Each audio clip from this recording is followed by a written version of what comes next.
Good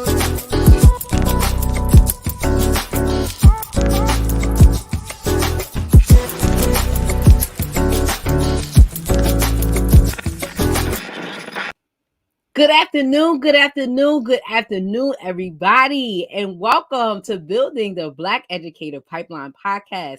I am your host, Shaden Terrell, educator, activist, dedicated to the freedom and liberation of her people, the lifelong struggle of it.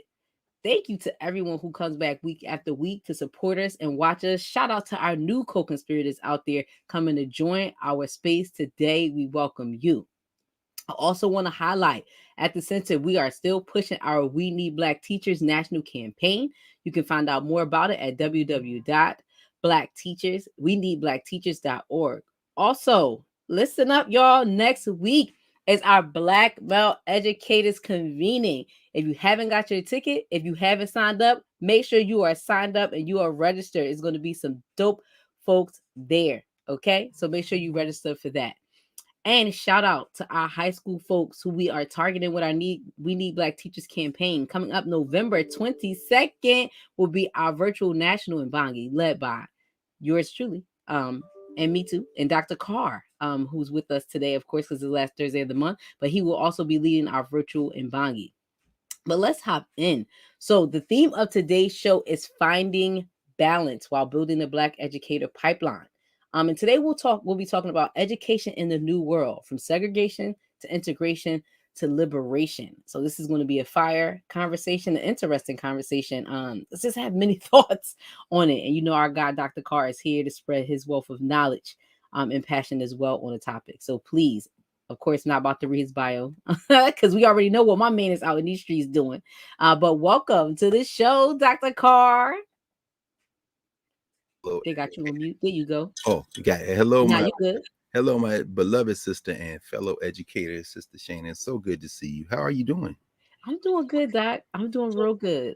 Busy as always, but doing really good. Struggle continues. I see a Asada over your left shoulder, so we got to keep her spirit right.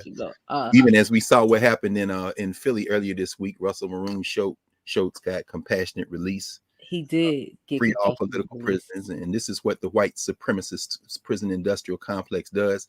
They give you the death penalty. They call it life in prison, and just before you transition to the ancestral realm, they let you out so that they don't have your direct murder on their hands. So let's be very clear. We do not forgive. We do not forget. You killed this brother, but as he transitions to the ancestral realm in the presence of his friends and family, remind that free them all and you will fall. So anyway, at any rate, so I just wanted to mention that. I saw a side that made me think of Russell Maroon Schultz.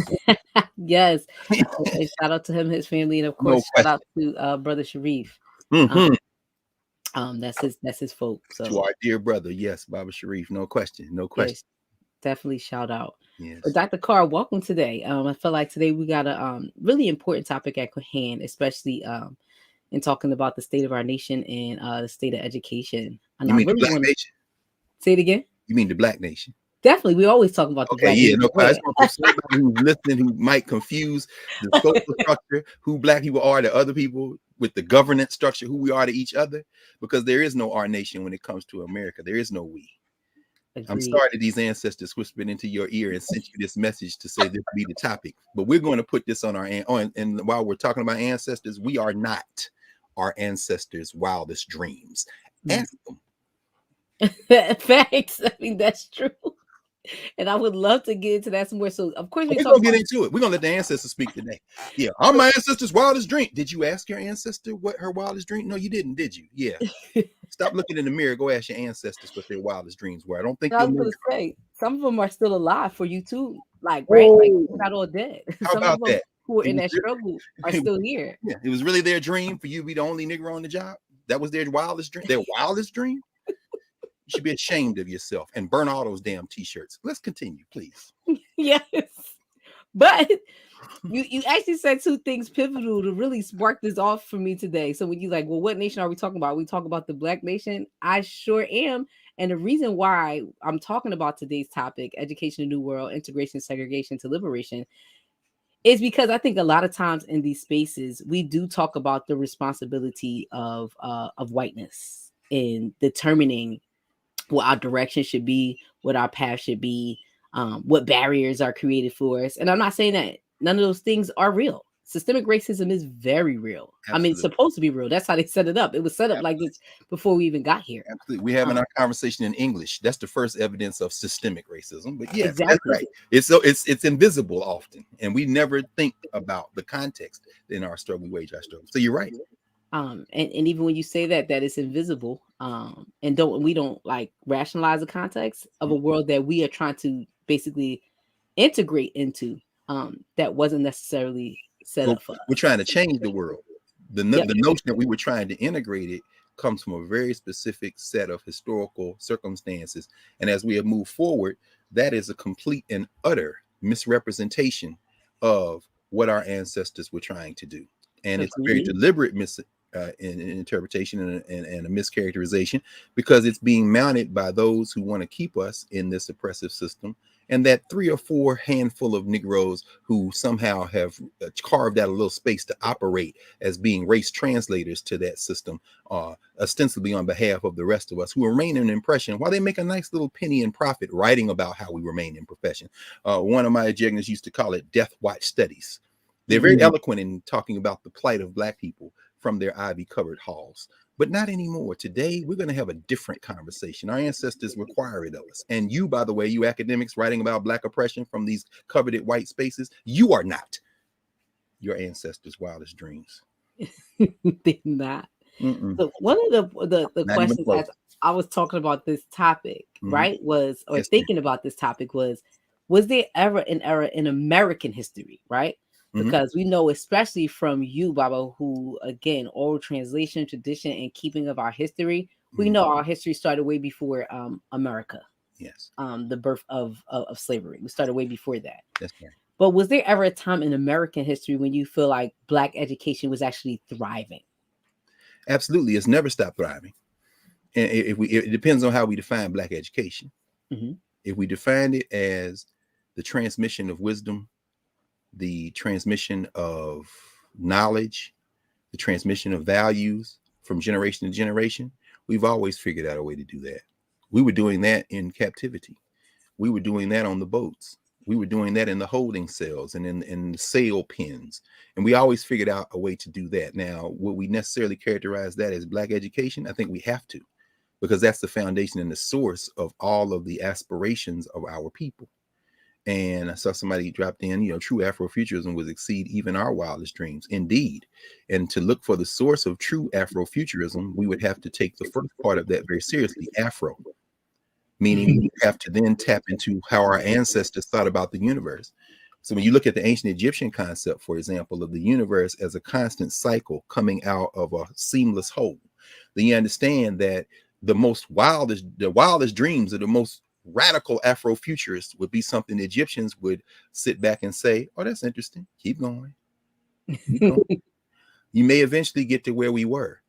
And that's why dismemberment plays a role. So if we define Black education as passing on wisdom, passing on values, passing on those traditions, passing on the best of our culture, then it has always thrived in the spaces beyond the ability of oppressors to control. Now, then the question becomes, how much of those values, how much of that culture, how much of that orientation and knowledge finds its way into the institutional formations, what we would typically refer to as education. By that, most time people mean institutional education. Yes. So then the question then we would ask ourselves is, where do you see institutions where Black people are educated? And that falls into 2 very separate categories that often cross. But one is the institutions Black people create and control. The other is the institutions that Black people don't create and control or control. So what's the first institution you would say in terms of our long sojourn in this settler violence called the United States of America that Black people created and controlled? If you're talking about an educational institution, like we had our own schools. Exactly. We always did. Exactly. And we had places that wouldn't be labeled schools, but where education took place. Yes. Like churches, like ring shouts, like, spaces, hush harbors, even fields, on the plantation. like, Say it again. yes, fields, plantations. Fields, no question. Yes. So if you're looking for the sources of Black education, you should not look for a building. You should look for formations that Black people control.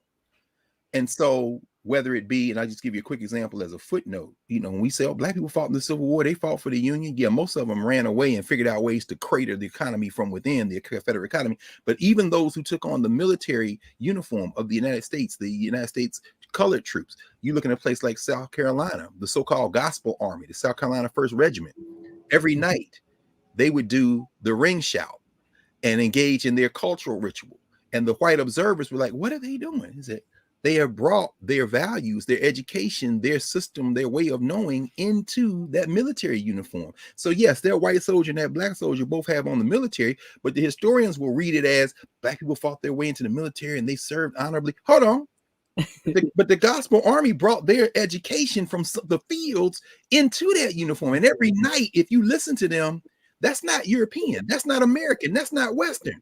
And if you try to make it that, you have done those ancestors a disservice. You're not listening to them. You want them to sing your song, and they refuse to sing your song in a strange land. Ain't that what your Bible told them? How can we sing our song in a strange land? Ain't that what Fred Douglass said and went to the slaves the 4th of July? They that carried us off captive required of us a song. Fast forward to every damn award show and every Negro looking for a statue from their oppressors and happy because they got it's very nice.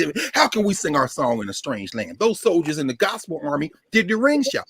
That's education. So the black church, not just the black church, the invisible black mosque, because many of those enslaved Africans were Muslims, and most of them, the overwhelming majority, were not Muslims, were not Christians. They brought their spiritual traditions. Yep. And the reason why I'm asking that question is like, number one, to frame this conversation. I think that a lot of times, in these spaces, when we talk about education, we think from an institutionalized perspective. That's right.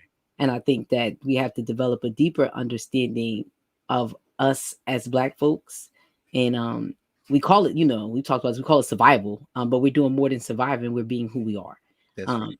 Meaning people don't have to give us things in order for us to thrive. We know, right, how to adapt. We know what to do. So we don't need buildings. We don't necessarily need institutions to educate ourselves, our people. And education isn't one way, right? Yep. So education doesn't necessarily mean you get an education from a K through 12 experience. We all know it's all types of education that our people get.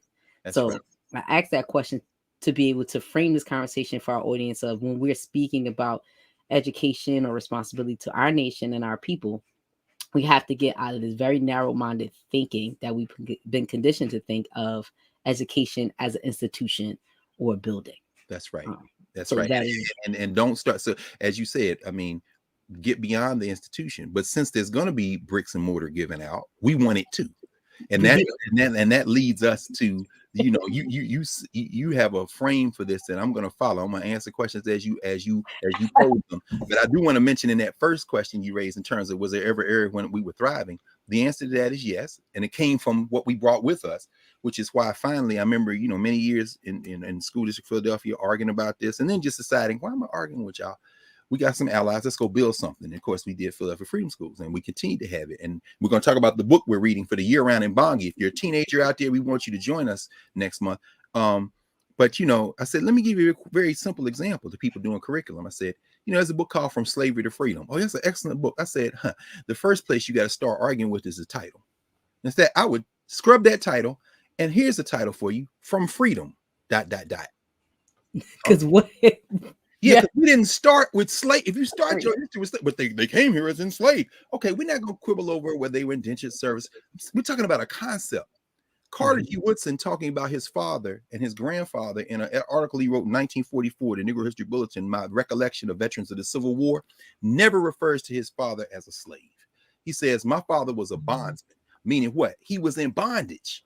Yes. When he goes, you're going to stop doing. Now, Woodson didn't get into no great polemic about it. Was just a very simple thing in the 40s where he says, bondsman, meaning what? I like a book that said From Freedom. Wow. We started free. Then you put some chains on me, and I've never stopped trying to reacquire my legal freedom. And in my mind and in my practice, I never inhabited the identity of slave. When you say from slavery to freedom, of course, now you're going to write a history because it ain't got nothing to do with me. It's got to do with you. And you know what you're going to do? You're going to congratulate yourself. Every time one of us fights their way into some resources, you're going to say, see, our country is living up to its values. We may haven't done it yet, but we will. You really want to examine your country's values? So Do you really want to have a conversation about your country's values? You really want to talk about the Federalist Papers? Do you really want to talk about the constitutions of the state? Do you really want to talk about the Constitutional Convention? No, you do not. And I don't give a damn how many minstrel shows you put on Broadway with black people rapping like the George Washington and Alexander Hamilton. I don't give a damn how many minstrel shows you put on. The ancestors speak. You are not your ancestors. yes. And you led into, again, even with all of the social structures that are occurring and happening right now. Yeah. So what you're leading into is another thing. Like, in what ways would you say like integration changed the landscape for Black education or education period? Because when you start with the notion of freedom, right, and not from slavery to freedom, yeah, I just think that there's this slavery to freedom. No, from freedom. but there's this concept of integration is what's going to bring people freedom. And I would love it, even again, our folks watching today, to definitely interact in the chat with this. Please. I have my own thoughts, but I'm not going to make an argument right now one way or another. But that integration somehow is what brings us closer to freedom. What I will say and what I will argue is integration just brings us proximity to whiteness. And it definitely does that. And we know whiteness more intimately than any group of people in this country, including white people. Yes. Because whiteness is a cobbled together identity that relies on blackness as its anti. Yes. So even white people don't understand how whiteness works. The way black people understand, the victims of whiteness, along with the Native Americans and others, but yeah. So no, we one of the reasons, and of course, this is the foundation for our freedom schools. Our freedom schools tap into the ancestors. And so what we do is we don't start with our opinions, our thoughts. We take very seriously the instruction to let the ancestors speak. Yep. Philadelphia freedom schools are different in this fundamental regard. We take very seriously the concept of reading, of listening, of thinking before we speak. And whereas other people will put on some t-shirts with a Harriet Tubman picture or something, or maybe write a nice poem or something. No, we're going to sit and listen to the ancestor. You have to respect your ancestors. You have to listen to them. And so one of the things that we're doing, I mean, every year since 1999, we've picked a book, at least one, often two. And now we got this year round. We've been doing that for many, many years now. And we do a year round book. And the book, of course, we're continuing with in Oranbongi. Again, if you're a teenager, come with, what's the date? November 22nd, 7 p.m. What's happening on November 22nd? And every month and every date, every Monday of that was that the third or fourth Monday of the. I can't remember if it's the third or the fourth. Either way, but what's gonna happen on the 27th? On the 22nd, that's us. That'll be our first launch of our first launch of our virtual Mbongi with you. On that Monday, that third Monday, at 7 p.m. So our next show, I'll definitely have the link out for folks to register. Excellent. And send to high school students. So is it restricted to high school students in the Philly area? No, this is national. Okay. Well, I'm assuming then that means it might be even international. That's why it's at 7 p.m. I don't know the international time clock. 7 p.m. Eastern time, ET. Standard time. So even if you in California, it gives you enough time to get out of school, get on home, and log on in. Word. I love it. This is the book we're reading, y'all. So if you're going to get The Lost Education of Horace Tate, Horace Tate, mine somewhere too. I know that's right. Horace Tate eventually was the director of the Georgia Teachers and Educators Association, which was the Black teachers of Georgia. And as we've talked, there it is. This is what I'm talking about. It's a very bad joint. You see, we ready, y'all. We listen to the ancestors. Professor Walker at Emory University, brilliant sister, has listened to the ancestors, and she used the testimony of Brother Tate, his wife, Mother Virginia Tate, who just made transition this year in her mid-90s, and all of the teachers across the South and across the country, Black teachers who were the master teachers. And so when you ask, what were the fundamental education issues, they wanted resources, and they wanted equal pay. They wanted all those things. And so at Howard, I teach a lot of students, and I have a lot of students in class. This semester I have, I guess, around 2,200 students. 1,800 of them are in our freshman seminar. So we're reading a separate book. Bob Moses, actually, the book that he called into existence, Quality Education as Constitutional Right, that we talked about. But I've got a class called Education in Black America I just came from. It's about 100 students in that class. And we're reading, at this point, this is one of 4 books we read, Lost Education of Horace Tate. And today we were finishing up And I wasn't prepared for what happened. I blame this on you because I told them I was coming here with you and you would ask me this broad topic. So I was like, Lord. And so what I did was I pulled books that I've showed many times in our conversation, which is the histories of the American Teachers Association. This is Thelma Perry's book. She wrote the general history, and then there are histories of Texas and Mississippi and South Carolina and so forth, all of the southern states. These were the Black educators. Some of these organizations go back into the late 19th century. These are the Black teachers, not just K-12, colleges and universities, the HBCUs. And so when I say we're not our ancestors, people say, well, yes, we are. Okay, before you say yes, we are, did you ask them what their wildest dreams were? Well, no, I didn't. Okay, so what we did today, because we're reading this book line for line, it is very powerful. Today, for example, I wasn't prepared for what happened. We covered the chapter, for example, where, remember I said Virginia and Horace Tate, we know we're educators in Georgia. Yes. Brother Tate lost his job at a couple of schools because the white people's like, you ain't gonna just build your school and have the same bleachers as the white school has, or we're not gonna pay Black teachers the same. We were in control of our education. Meanwhile, they're educating their children to the highest standard. What Vanessa Walker, in another book she writes, which is co-written with a brother who was a principal in North Carolina, what he called Brother Bias, Principal Bias, Ulysses Bias, their highest potential. We had the expectation during segregation. Now, does that mean everybody reached it? No. Does that mean every teacher was great? No. But it means institutionally, that thrust from the community found its way into the brick and mortar. We want better buildings. We want equal pay. But what we don't want is your values. We got our own values. We taught them at Sunday school. We taught them on the street, and we're going to teach them in this school. And that battle. So while Horace and Virginia Tate are there in Georgia, Harry and Harriet Moore in Florida are fighting. There's a history of the Florida State Teachers Association, and I won't go state by state because I got them all sitting right here, but I'm not going to do it. Oh, wait, I will show you though. Gilbert Porter and Liddell Nealon. This is the history of the Florida State Teachers Association. These brothers were one was a professor and another was a dean at Florida A&M College. You're not your ancestors' wildest dreams. How do I know? Because we listened to the ancestors and we know what they said their dreams were. This is not it.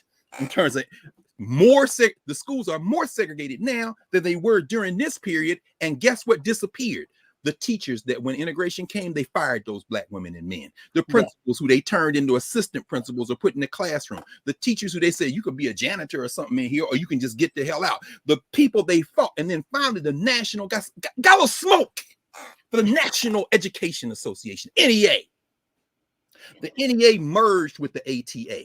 Many Black teachers, and we're going to read about this, our high school students are going to read about this. They said, okay, it's good to merge because it's going to give us enhanced resources, but then we're also hesitant.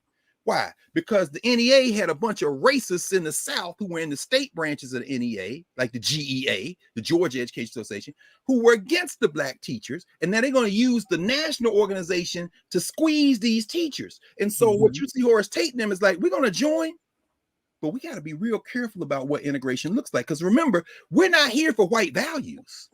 If you're talking about building a different country, we're all in. And as Martin Luther King, who spoke to the Georgia Teacher and Educators Association in downtown Atlanta, their national conference, he said, let me tell y'all something. Integration without us retaining and expanding our power is not integration. We should not integrate if it means we got to give up all of our values, all of our pieces. People don't like that about Dr. King. They want to go and stick him on a rock monument and say, oh, I have a dream. Yeah, he did have a dream. You better listen closely. Why? Because his dream was. Right, because when he's talking to us, he's saying, my dream is not to disappear. My dream is not for white racists to say, Dr. King wanted a color with a place where you weren't judged by the color of your skin, but by the content of your character. And why do you assume the content of your character is set by a white standard? Had to be to proximity to whiteness. Proximity to whiteness. They were not pushing to disappear culturally. They were pushing for resources and for people who wanted to build a different society. So anyway, so we're reading these. We're reading that book. And so today, I said, Harry Moore and Harriet Moore, who were in Florida, the counterparts of Horace Tate, and Virginia Tate, they went to bed Christmas night, December 1951. And I played for these students, Sweet Honey in the Rocks, Ballad of Harry T. Moore. These white boys put a bomb under their bedroom, the floor of the house, the little cottage they lived in. The bomb blew up. Harry T. Moore, died in his mother's lap. coughed up a big spurt of blood and died right there at the hospital they got him to. His wife died 9 days later. During the time that she lingered, she said, "My husband is dead. I don't have any reason to continue to live." Mm. Not only don't I forgive that, I cradle that like a child. I cradled it like a child, those ancestors. Two teachers, two school teachers who only wanted the teachers to be paid fairly. That's it. Yeah. And so, Andrew DeSantis, the white nationalist governor of California, of Florida, I have nothing to say to you except come, baby, come here. I don't share anything with you. Y'all blew up Harry T. Moore and Harriet Moore. You literally blew them up because they just wanted the teachers to be paid the same, and they fought. And guess where you can find out about it? Ask your ancestors. Yes. Not your ancestors' wildest dreams. You don't even know what their dreams were. Their dreams were to have the teachers that teach you paid. And now here we are in 2021 with a handful of teachers, because that generation was wiped out by our open enemies who came to the table smiling like integration. You're fired, you're fired, you're fired. Oh no, but we want you. You're fired, you're fired, you're fired. Oh, but we want you. And the black teachers are screaming, which is why then I moved to the dedication page of some of these. So Thomas Patterson, the history of the Arkansas educators, he dedicated it to this history of the Arkansas Teachers Association is dedicated to black educators past and present, and to their dedication, sacrifices, and courage. Then I read from the Louisiana educators, Ernest Middleton. Ernest Middleton dedicated it to my mother, Viola P. Middleton, to the memory of my father, and to all black teachers who kept the torch of knowledge burning in the minds of boys and girls throughout Louisiana, your ancestors' wildest dreams. The Palmetto Association, that's South Carolina. Let me see who he dedicated it to, John Potts. To the founders and former members of the Palmetto Education Association who did so much with so little for so many. May we always remember their unselfish and devoted services to the teaching profession and to the progress and development of the people of South Carolina. I could go on and on, but I'm gonna pause there for a minute, because as we went through each state, those young people, we on Zoom, they in the chat, and then when I said I finished, one of them unmuted and said, "How could we forget?" They said, having read the Lost Education of Horace Tate, then leading us these dedications, page after page, and they naming all the teachers, they're naming all the associations. Thelma Perry, Cleopatra Thompson out of Mississippi, who was born in Egypt, Mississippi, dedicating it to those teachers who sacrificed everything. These young people today, having heard their ancestors, they said, "We're ashamed. We are ashamed.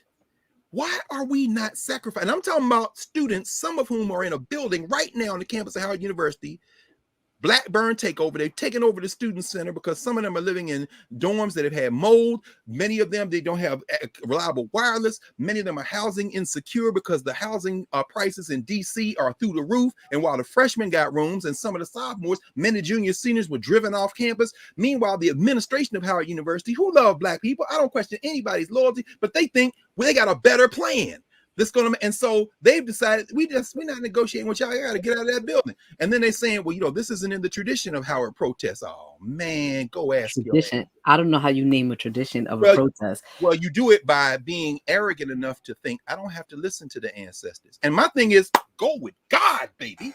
Don't listen to the ancestors. See where that leads your ass as your head cracks like an egg against the brick wall of white supremacy. And as you lay there bleeding, you ask yourself, why? So I think that leads us listen to your ancestors. Oh. Folks aren't, and I think folks sometimes get confused about. Again, we started the program with talking about what your ancestors' wildest dreams would be, right? Like, I think so. Folks get confused about that, but it leads me to have some questions too. And it leads me to think about a lot of times we focus on racism, but in the Black community, there's a lot of classism.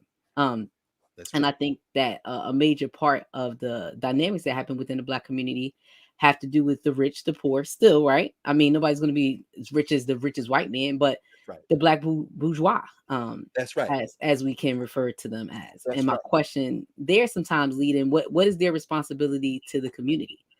And I can break this up into so many different sections. So like one, I'm because just like looking around one because of I the know the questions I have is like, do Black teachers have the responsibilities to stay and teach in Black school districts? Like, it, so if I'm a Black teacher and I'm teaching in the suburbs, right, and I'm teaching white kids, or I go to a private school and that demographic is predominantly white, yeah. do I have a responsibility? Like, is that seen as a disadvantage or an advantage in nation building, right? Because they would say like white kids need to see Black folks too, right? Which I think we get that. But if your own community is still, fractioned, if your own community is still in disarray, is it your responsibility to stay there and go there and help those folks? Because again, somewhat you are privileged and you have arrived to Yes. a degree. So is it your responsibility to go back and help? Well, I think the educators in the segregated educational institutions and the ones who joined the American Teachers Association, all these state histories we keep referring to, would say you do have an obligation. But they were saying it from a space where they didn't have a choice. They were in the segregated institutions. Yep. Leads us to a much more difficult question to answer, which is when we say Black community, what do we mean? The Black community was held together through common oppression. Mm-hmm. Now, once you lift the hedge of legal segregation, what you see is the Black community begins more closely to resemble, in terms of class aspiration, the white community. Mm-hmm. So there was always a tiny group of Blacks who had figured out ways to operate, who were either born into or found their way into nominal freedom. The James Fortons in Philadelphia, the Paul Cuffeys in New England. And then they made certain deliberate choices to fight for abolition, in Cuffey's case to return to Africa. And you see that strain. That's some of the people whose names we know, the Frederick Douglasses, the Martin Delaney's, and so forth. Again, coming back to Philadelphia, the founders of the Institute for Colored Youth.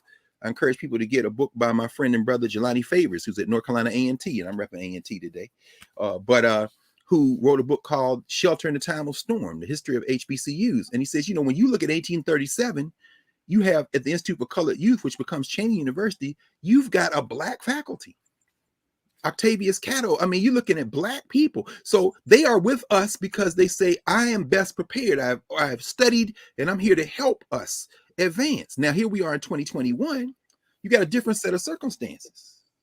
You have common white oppression, but it's now more invisible. Once those laws change, it's a very interesting book called Overturning Brown, the Segregationist Legacy of the Modern School Choice Movement. Steve Sweets. And we talked about this last time we were together. Sweets tracks the fact that many of these private schools and academies, particularly in the South, were created in the years after Brown so that white people didn't have to go to school with Black people. Yes. In fact, in Arkansas, in Virginia, they literally canceled school for a whole year. They said nobody will go to school. And so it's like, well, damn, Black people say, well, at least white people ain't going to school. Wait, where are you going? I'm going to school. But they stopped school. Now we're in the private school. So when you see something, Snowy Slope Academy, Blooming Flower Academy, all that itch, many of them are the private schools that were created to stop their children from going to school with you. And guess what? It's not enough to create private schools. Now they're going to scheme on how to get your tax money to support it. It's called vouchers. Well, I mean, there's even in public education, you have magnet schools. Well, see, and this is the thing. Everything planned to replicate class sensibility. And then you get Negroes with no historical memory who think they're doing a favor by going over there. So the question you ask, do they have a responsibility? The answer is yes and no. Yes, if you understand the difference between culture and race. I'm thinking about something Denzel Washington once said in an interview. They were saying, well, can white directors direct Black movies like about slavery and stuff? He said, it's not about color, it's about culture. He said Steven Spielberg directed Schindler's List. He says, I'm sure that Martin Scorsese could have directed Schindler's List. He said, but there's a certain cultural experience that he brings to that. He said, now in terms of Black people directing Black movies, I'm sure that either one of them could direct a Black movie, but you and I both know what it means for a hot comb to go through hair, the smell, the context, the care. He said, now, if you don't have a feel for that, if you're going to direct a movie about Black people, you're going to have somebody teach you. He said, but don't confuse race with culture. And so if you are a Black person demographically, you've done well, you performed in your teacher education stuff, you know, and you say, yeah, I really don't want to be bothered with those children in the inner city schools because it's just difficult. You know what? You go with God to the academy. You belong there. And you will be, you know, great. And then when that wall hits you in your head, cracks like an egg on the brick of white supremacy, and you come bleeding back to the community like, help me, they discriminate. We will tell you, we will help you, but we'll help you. We'll help you because you're part of the Black community demographically, but culturally, we probably don't want you teaching our kids because we peeked in your classroom and here you are again, got them dressed up like pilgrims because you think somehow this is the best, or you teaching them a new iteration of the From Slavery to Freedom model. Maybe it's the 1619 Project, and you're helping them understand that they came into the world off the water. So we probably don't need you. And if you want to come back, the door will always be open. But before it is, we need to engage in some teacher training because we're building a Black educator pipeline, and that's not just demographic, it's cultural. Yes. You know what I'm saying? So you can't just walk in here and you pass the demographic test and you want to, and that goes for non-Black teachers too. You down? Okay, let's see where you're down culturally. You need to understand. And have you talked to the ancestors? No, but I know that I'm my ancestors' wildest dreams. Well, maybe in terms of nightmare, if you're defining wild dream as nightmare, then you certainly are the wildest dream. But so the finally, I would say is that, you know, when you think about this question of should teachers have the responsibility to stay in Black school districts, we know that that comes down to a question of commitment and institutional memory. And so when we read these ancestors' words, they were in schools that were often the worst buildings. They raised their own money during Reconstruction and then after. Then during the Rosenwald schools of the 1930s and 40s, they double taxed themselves. The buildings weren't the best, but the education in the buildings, as I think about Philadelphia Freedom Schools sitting up in Temple in North Philly in 2000, 2002, 2003, 2005, all the way to now. If we have each other, we got the text, and we get into deep intellectual work, we want the budget for sure. Yep. But even if we don't have the budget, we will achieve our objective because our ancestors did. That's their wildest dream, to achieve the objective. Do you know what the objective is? Yeah, well, no, the objective isn't for you to get a job and turn around and get on the cover of some magazine or newspaper and say, see, we made it. No, we didn't make it. They picked you out. Like and then what happened to the other teachers? Well, ask Horace Tate, ask Virginia Tate, ask Harry Moore, ask Harriet Moore, ask the teachers, ask Cleopatra Thompson and Thelma Perry, ask J. Rupert Peacock, who wrote the history of the Black educators of Virginia. Ask them what happened. And then I just mentioned one other quote from Martin Kilson, who's from Pennsylvania. It's called Transformation of the African American Intelligentsia.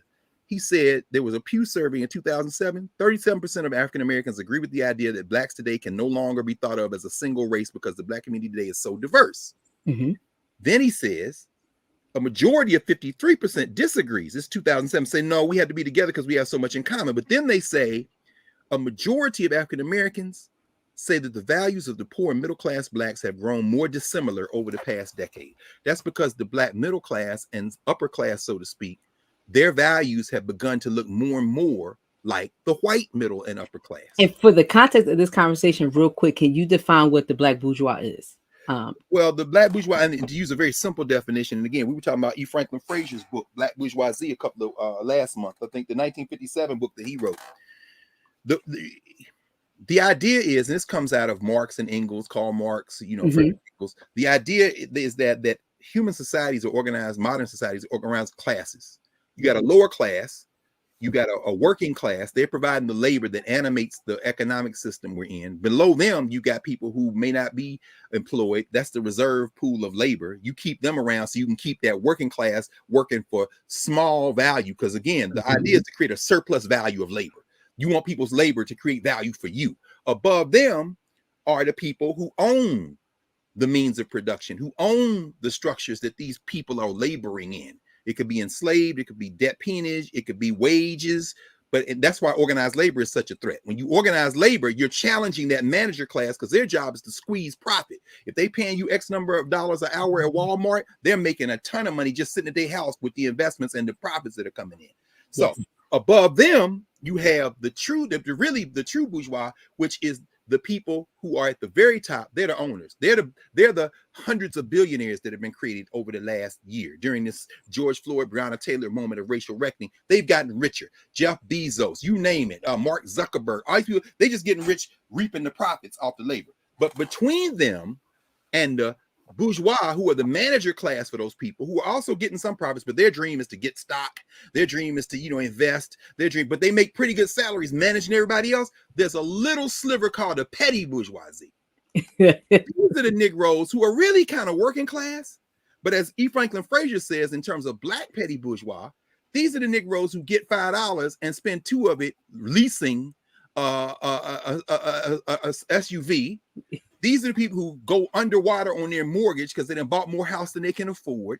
These are the people who get the flashy clothes, who are fronting on Instagram or wherever. And these are the people who start these associations so they can pretend they are part of the true bourgeoisie. No, the little bourgeois. They're not really. I appreciate that breakdown, and I appreciate you even talking about the petty bourgeois. And the reason why I'm saying that, the little bourgeois. Everybody in this room right now, including you, me, the folks on this thread, can identify with any of those categories. And like any of them. And I challenge people to reflect on who you are within that category. Because again, this is something that I struggle with in terms of like, I would never see myself necessarily as a bourgeois. But when you talk about a class system, though, and people have humbled me and reminded me that because my struggle is still in the fight with people who would be considered lower class, and that's who my pockets may not identify with them, but my struggle does. No, your pockets identify with them. Here's the way. And imagine, I'm just talking about economic system, not talking about values. Because one of the markings, and Frazier writes about this, and this was years ago. There's been a ton of stuff since then. But what he talks about is something, for example, conspicuous consumption. So values is different. You might not have any money, but you go buy the most expensive iPhone because you can flaunt that around and people can see it and make an assumption about your class based on the things you have. That's why he calls it conspicuous consumption. In other words, and people say, well, you see rich people, they don't be wearing clothes like you. No, because one of the elements of oppression is you aspire to that status, but you will try to front like you had it before you acquire it, which the trick means you're always trapped in that lower class status. And here's how you can tell whether you're bourgeois or not bourgeois economically. You miss a check? You said, can you miss a check? Maybe one. Exactly. If you can't miss 2 checks, you are not bourgeois. Please understand. If you can, so all you Negroes, oh yes, well, these black people, these poor working class people. Okay, I understand. Can you miss 2 checks? No. Can you miss a check? If the answer to that is no, take yourself out of the true bourgeois. You might be a petty bourgeois fronting conspicuous consumption Negro because you use your money after you've paid your mortgage or your rent to buy stuff you don't need, so you can front like you're a member of that class, and you look up in that class and you realize they ain't even looking at you. They don't even count money. If you counting money, you're not part of the true bourgeoisie. I'm counting money. Okay, got to count money. Okay, right here, all my money, which speaks to the issue when you ask about where teachers should be. Read the history of these educators. It is about sacrifice. I don't have a lot of money in my bank account because every time I get $2, I spend $1.50 of it on books. Why am I buying money for these books? Why did it take me years to get these teachers associations? So when I'm in class with students, whether it be my students at Howard or anywhere else, including freedom schools, they can now, through these books, listen to the voice of their ancestors and make different choices. That's sacrifice, but that's just sacrifice with a purpose. You understand? Right. And I think that what this brings me to, and why I wanted to talk about bourgeois and class and sacrifice, is the most important word, because I think that a lot of us, just as people, are faced with many dilemmas, especially when you talk about the state of education and Black education. Yes. Are people wrong because they want to send their kids to a private school, or they don't want to send their kids to a neighborhood school? Or is that a sacrifice that we all need to be committed to making?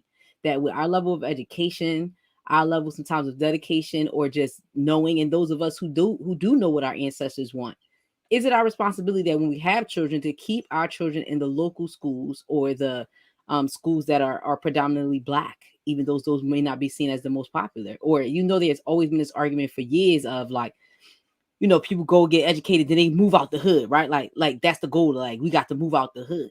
Mm. Are those principles necessarily the right principles in order to really seek liberation as a whole within the Black community? Somebody said earlier in the chat, like, how do we erase this individualism versus you know, the need for communalism? Like, how? But I think that all of us inside this room and participate in this conversation right now can identify with principles of the Black bourgeois. Or if you have a kid feeling like, I just want better for my kid, like I'm just in this constant need to want better for my kids. So even on our last episode when we talked about, and it hit me hard, Black people using their kids as batting rams, Du to Bois. to break down, you know, Mm. the doors of what folks might have thought was we breaking down the doors of white structure, but like you just really breaking down doors to be in the integration and assimilation, and that killed the communalism and what Black education was back then. Um, That's right. so I just question and reflect on that in terms of as a Black person who is privileged, right? And privileged in the sense, like, I ain't rich, right? I'm still in the Relative, no, process. relative, right. You got a Right. place to live, you I got got a some place to furniture, live. you got I'm somewhere to get to work. educated. I got No question. degrees. You know what I No mean? question. Like, No question. I have all that, so privileged. Is it my responsibility to feel like I would go back and sacrifice all that you're supposed to be rising up to American dream to, if I have a kid, to place my kid in a local public school or to live around what people would be considered to lower class, so that they don't have this permanent underclass structure that if we all pull together, um, it'll be mixed. Shana, that's an impossible question to answer, I think. No, it is. And I'll tell you why it's impossible, because there is reality. The easy answer is yes, you have a responsibility. But circumstances have a great deal to do with it. Your generation, which is, you know, the generation right next to my generation, Baba El Meki's generation, Sharif, let's just take three of us as an example. You two are East Coasters. And in Baba Sharif's condition, he grew up in African-centered schools there in Philadelphia. That wasn't an option for me in Nashville. By the time you came along, there were two solid generations of Black power and Black arts movement people who had built institutions up and down the East Coast, from Boston and Newark to New York and DC and Philly. And so you came into an environment where the ground had been prepared by African-centered educators, so that even if you weren't in an African-centered school, you got some of that stuff. You just around that stuff. It wasn't unusual to you. For me, I was born in 1965. I was in that second generation of kids who integrated. My older cousins were the first ones in the building. And then we came along. We were the fourth and fifth and sixth. So we saw what it looked like up close. But we came out of Black communities that were still contiguous, that were still together. So at our church, you had every class level represented, and there was a common sense from those elders of what they were doing. Many of them were teachers. But what has transpired since the 1960s, 70s, and 80s and 90s now, and the farther we get away from that, the more diverse the community gets, because there's the cohesiveness isn't holding it together in the same way. So when you ask if people have a responsibility, I would say yes, but not those Negroes who think it's their responsibility to come and lecture the poor Black people about values. No, because what you've been away from it now. And in my case, while I completely reject the idea that integration is a solution, it's based on my life experience. Just like those who completely embrace the idea that is a solution, is based on their experience. I went to integrated schools. I know what it's like to be said, oh, you're bright, so we're going to push you. And then to see all of my Black classmates not pushed in the same way. I also know what it's like to be held in contempt by teachers who could hide it with a smile by giving different assignments or responsibilities. I look back now, I understand that.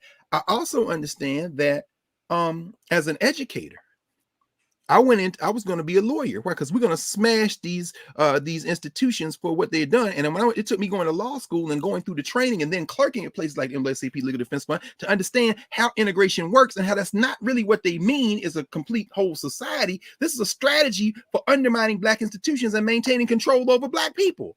But I know that from the inside. This ain't no study. I lived that. And then when I went into graduate study to teach in Black studies, a very deliberate choice, I then made the choice to work in Black institutions, a Black school district, Philadelphia, a Black university, Howard. And so there's nobody on the planet that can sit and lecture me about the nature of integration unless they have walked in my shoes. And what I find is many of the most brilliant people I know, my friends who they're ensconced in white institutions, becoming the very thing they've written about critiquing. Mm-hmm. And so my thing is, I don't want those people teaching Black children. Why? Because for all of your genius, the message you're also saying is, and your aspiration should be to leave. Your aspiration should be to leave.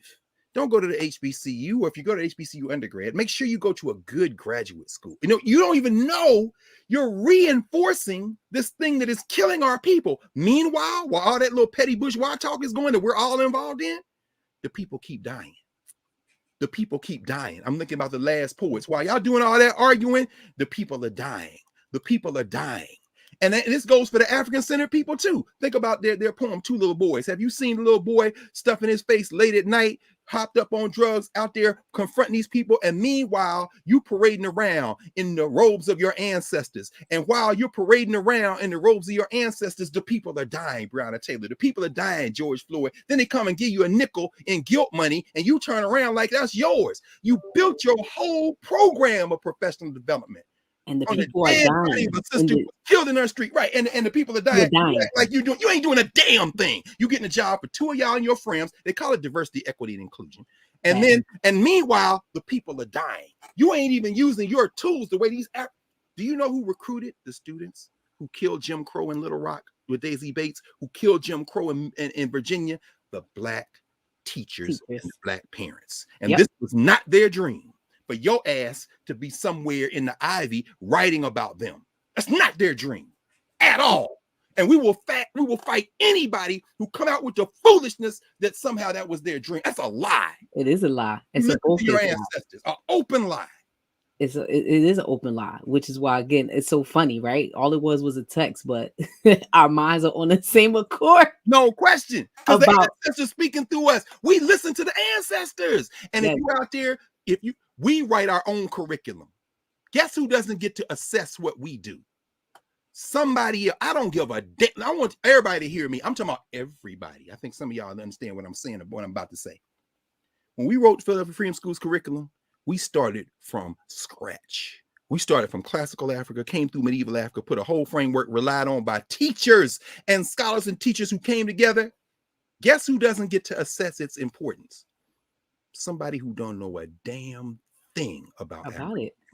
You don't know a damn thing about it. And if you're going to line that up to be judged by an alien rubric, anybody let you do that? I don't want you teaching our children, period. Yes. And I so identify with that. And I think that today, for me, was definitely an open call to the carpet. You know, we come here every week, and we do it every week. And I think we gotta think about what our roles are. That's right. In this society, in building the Black educator pipeline, and in securing that for our children. I think, again, I'm calling myself to the carpet. Me too. No.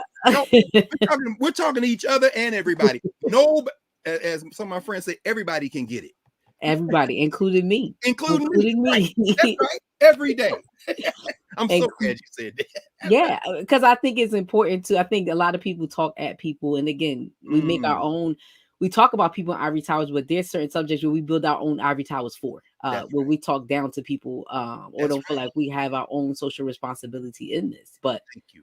I think that is important that we hold ourselves accountable too, always. We must.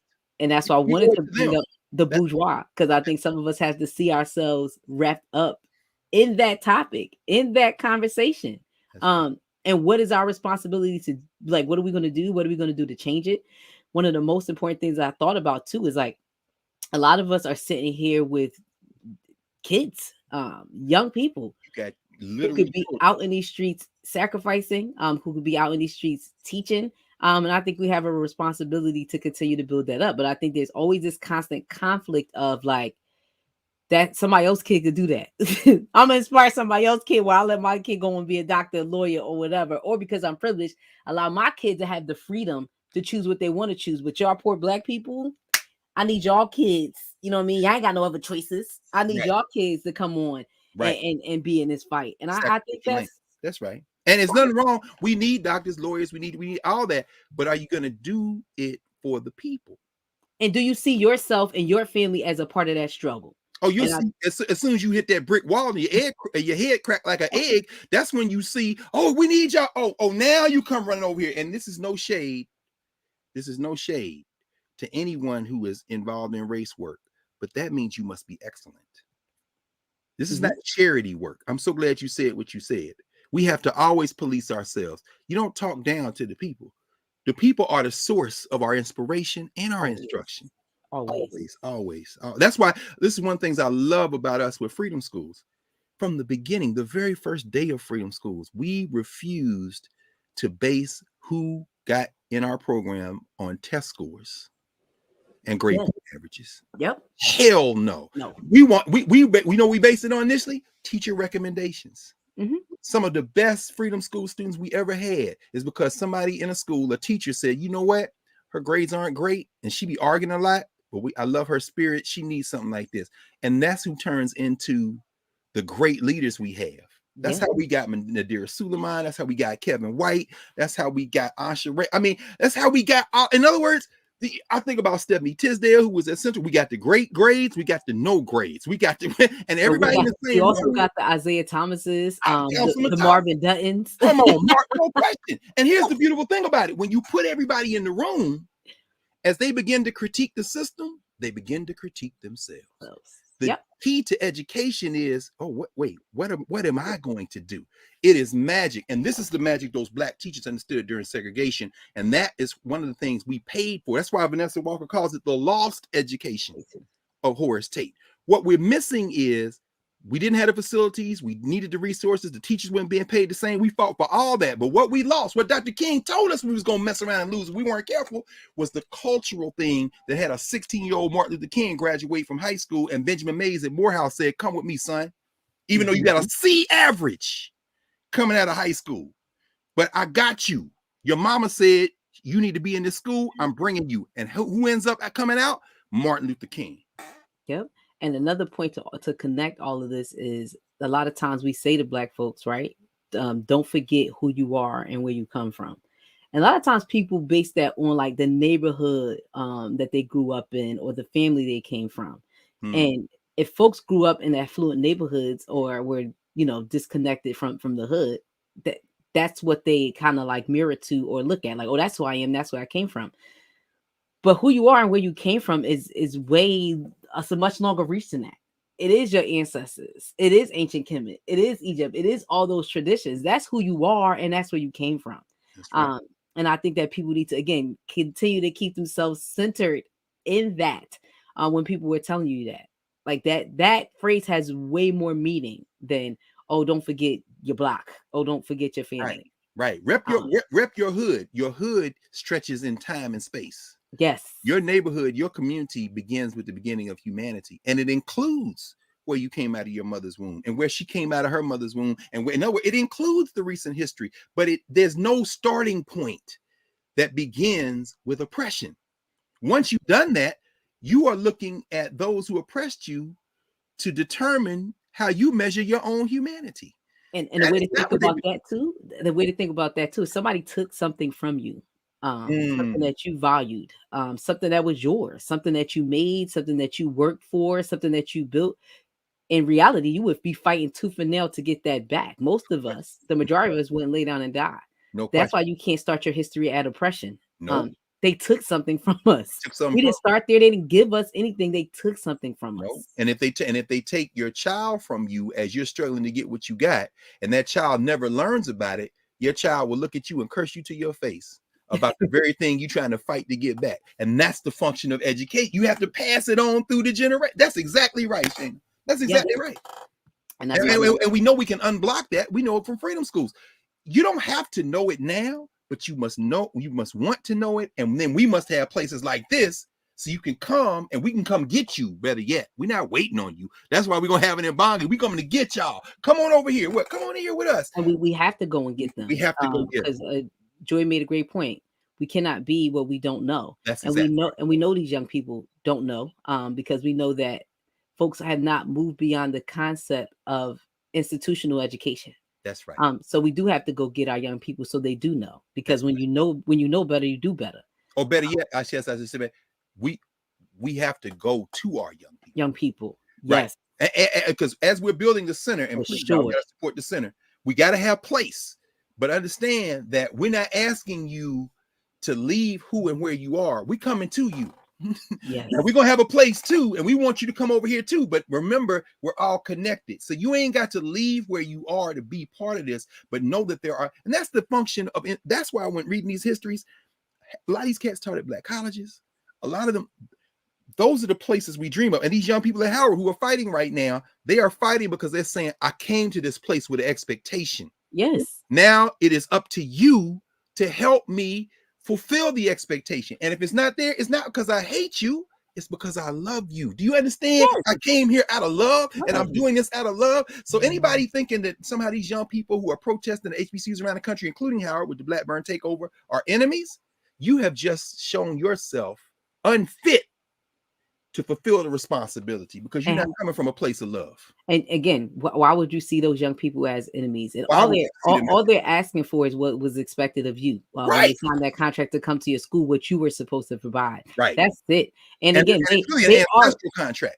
yes, and they are in the tradition of ancestors by Yes, fighting for what is theirs.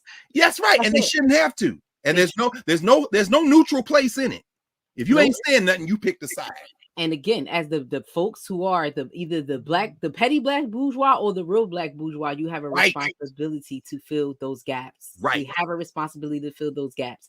And the last thing I want to say, because I know we're winding down on time, and this is to the real black bourgeois. People should be able to sacrifice for this movement, and not have to worry about what they're losing or the second check. But you have the money, you have the power, you have the access to fill the space and fill the gap. Right. A lot of times we go and we are asking the white man for this and that, but we shouldn't have to. When a lot of times some of you have arrived and have the ability to reach back down and close these gaps for all of us so that we can all rise up. That's I feel like it is our responsibility that when we made it or we're rising up, to reach back down and bring a bunch of people with us. And sometimes that may not mean giving a bunch of people jobs. And maybe next time the police, because it will happen again, shoots one of our black brothers and sisters, and people want to protest or people want to walk out of these conglomerates and corporations, that you as a black bourgeois step in and fill that financial gap. Or as these people Right. are getting locked up over and over again, that you as a black bourgeois provide free legal aid and services to these people, or, Right. or support and financial support to their families as they're locked down, fighting the fight and fighting the cause. That's right. And if you're one of those true bourgeois, in other words, now you're in the manager class or the owner class, when you're the only one in the room, you better say something or not. Yes. But if you don't say nothing, it's no problem. No, it's not or not. You better say something. No, but I'm saying, but if you don't get to talk to us no more, because the race don't hold you together. And I'm glad you raised that. I know we're going over. You don't represent me. But you don't represent me. This was Fannie Lou Hamer's critique even of Martin Luther King. She says, Dr. King, I love him. He's done some good work. Then she names Septima Clark very specifically in an interview. She says, and Septima Clark and his organization, because she's making a very keen point.